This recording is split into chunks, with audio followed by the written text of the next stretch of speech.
आयुष्मान भारत योजन महिला को 10 लाख टंकार स्वास्थ्य सुविधा मिल परिवार पुरुषों को 5 लाख टंकार और महिला को 10 लाख टंका पर्यंत चिकित्सा सुविधा मिल स्वास्थ्य मंत्री मुकेश महालिंग सूचना देते। स्वास्थ्य मंत्री सूचना अनुसार चलित वर्ष फेब्रुआरी में आयुष्मान लागू होउथवारु सरकारक पई बेस गुरुत्वपूर्ण आईटीर उपयोग कराई तथ्य एकीकृत करने दिगरे विभाग कार्य करुछे। निकटरे केंद्रीय टीम राज्य सरकारक सह आलोचना करी फेरिछन्ते। 30,000 हॉस्पिटल रे एही सुविधा मिलिबो।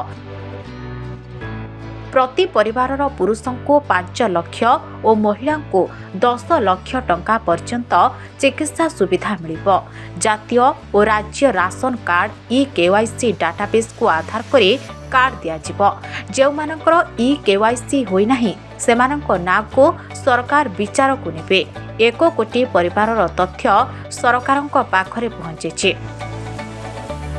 सूचना अनुसार फेब्रुआरी राज्य में आयुष्मान भारत योजना कार्यकारी हेबो।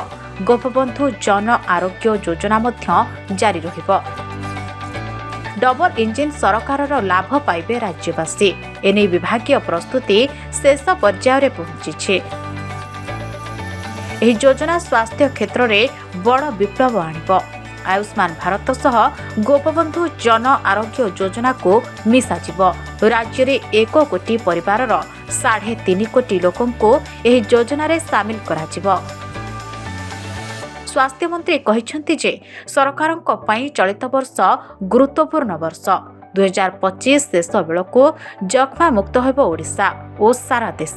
स्वास्थ्य विभाग पई एहा गुरुत्वपूर्ण। नुआ मेडिकल कॉलेज खोलिबो और डाक्तर नियुक्त हेबे और आयुष्मान लागू हेबो बोले मंत्री श्री महालिंग सूचना दैछन्ति।